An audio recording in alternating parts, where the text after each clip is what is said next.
How crazy it was actually to be in a music store and operate at a music store under those kind of conditions on a day-to-day basis. And my thing is, yeah, it is kind of a little bit crazy, and people are a little bit whiny.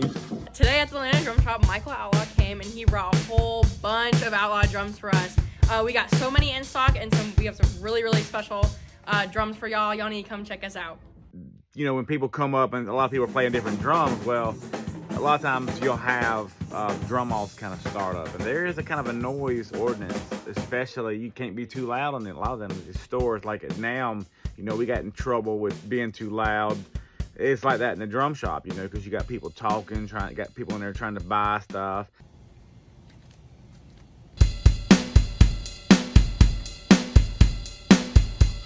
Now, I'm not gonna lie to you, I was super excited when we were gonna come to see kind of what an average day at a music store kind of dealt with.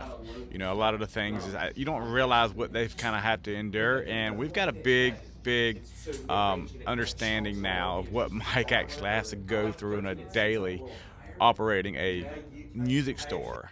I mean, first thing you do, what do you do when a drum solo goes off or a drum off goes off? What do? Do you tell them to stop? Do you get out? I mean, you want them to play the drums. You want people to hear the drums.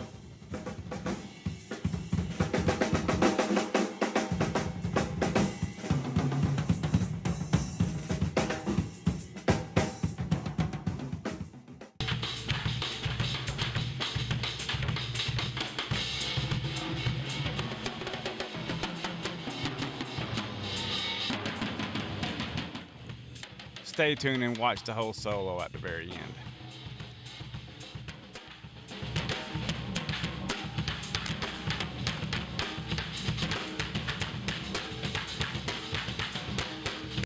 I looked over at Mike, he didn't even budge. I mean, it was just like, okay. So they went with it, and I was watching both of these dynamic drummers.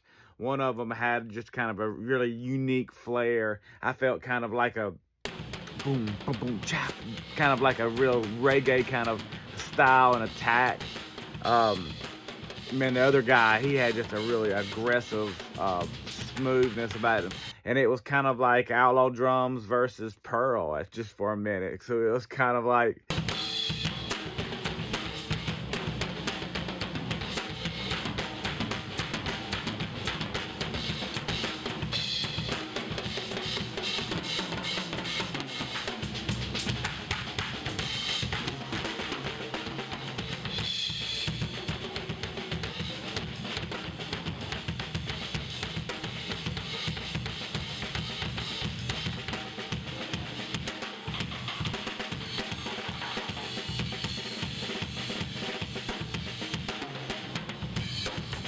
I wanna tag, if you want, I really like to tag in Spanish to my followers in the Latin America. If you like, please.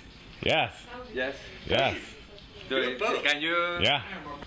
This is Michael Outlaw. Outlaw Drums, yeah. Can you please recommend? Yeah. You mind giving her your Instagram?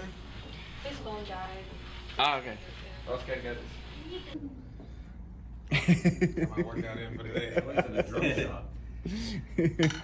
Y'all are straight up, man. We got excited? Luke Bryan's drummer to come hang out with us.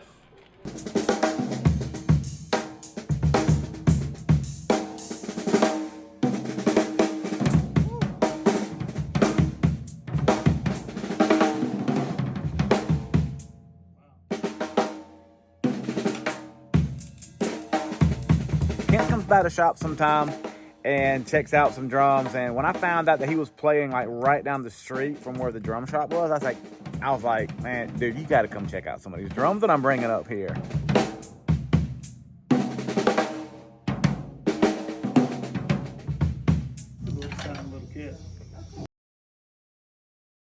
You brought it to me to sign. Yes, it wasn't of course. I wanted you to see it as well and honor one of your earlier workmanships. Hey guys, I'm Sam, and this is one of Michael Outlaw's first drums. I've been playing on it for a few years now, and it's one of my favorite drums. I enjoy playing it.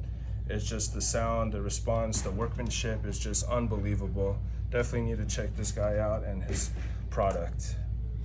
Butter me up, man. Yes, sir. Of course. I mean, you did a really good job. Of course, I gotta, honor your work. I appreciate it, man. Of course.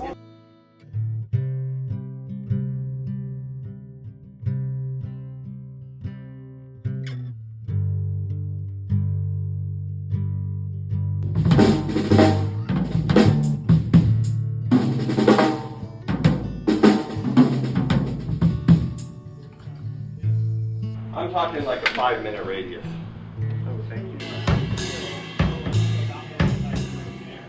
That I feel like it's drums that just kind of set the stone of how wooden snare drums stave snare drums to sound,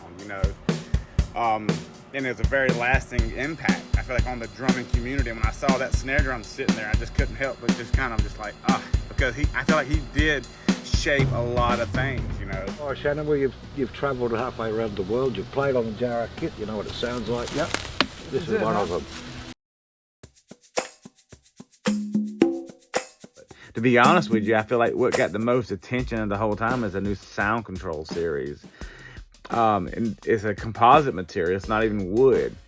And they love the way that drum sounds. They say it has a lot of dynamics and it has like a lot of stability and it's very consistent. And it is. That's why one of the reasons why we designed it is because a lot of drummers like to play outside gigs. Well, when you're playing outside gigs, wood likes to move, especially if it's outside under a sun and it has a lot of heat because they just want to hold that heat into that shit like a magnifying glass.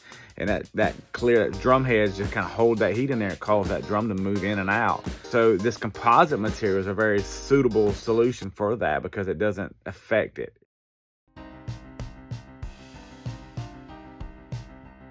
I don't think people realize how much it is hard to make a living with drums, because there's always so many dynamics and there's always so many things that you got to do.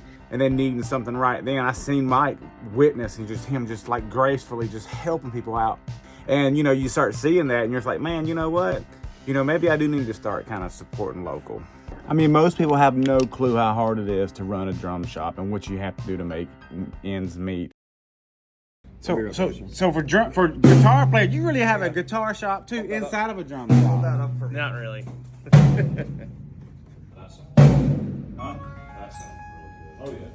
You probably want to stick with the original guns to a point. No, I already told him that the last one I saw sold for $600. Come on by to Atlanta Drum Shop. Hang out with us at Outlaw. So what's up with green blondes? Green blondes? Well, we just have more fun than regular blondes, but green blondes actually are more smart. If you didn't know, that's why I'm in the engineering school. That's why I have a 4.0 GPA. I gotta say, I'm a smart green blonde. So, yeah. Woo! Mm-hmm. What you think, Danny? She said more smart. Yeah, exactly. Yes, more smarter. Yes. We love whacking things. You need to post just a picture. We love whacking things. Come hit some shit.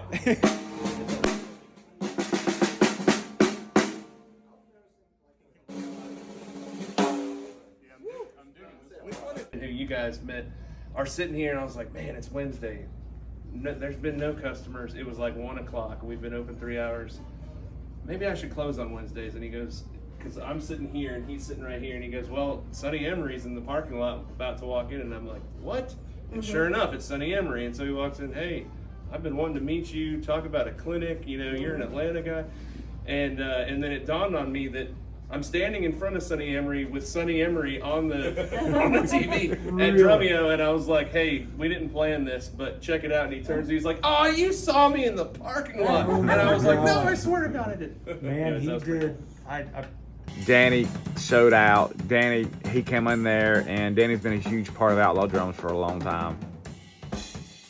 He's the one that kind of pulls me back sometimes when I get too far in left field. But I think we're a good contrast. Julian stepped into the picture and was really just coming in and helping finish up some of these drums that we had. Because, we had the date set, but once we had the date set, I wanted to take a little bit more different stuff that we were currently working on. Was able to take one of the very first 8-inch snare drums we've ever made is up there right now. And it's very small, very dangerous to make, for me especially. But we wanted to try something kind of different out of pine. And just some of the cherry, they got really nice cherry wood ones up there too. So it was just a super fun time. Oscar Drums. I am in Atlanta Drum Shop testing these Outlaw drums, 18 kick, 13 tone, 60 floor tone, and 30 snare drums. Sounds so great that I just love when I sit in these drums. Okay, I'm gonna play something.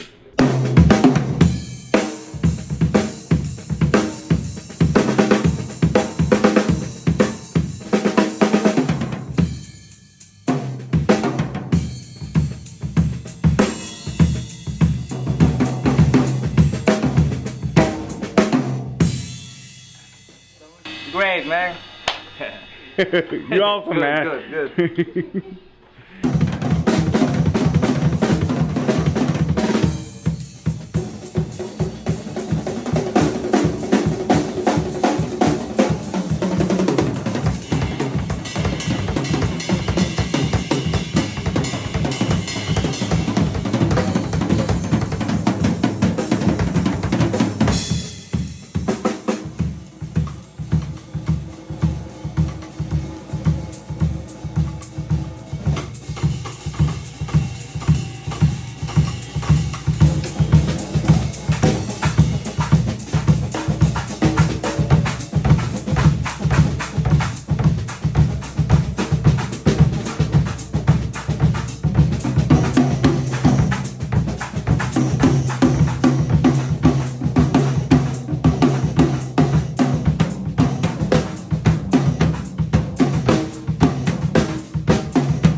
to be a crash there.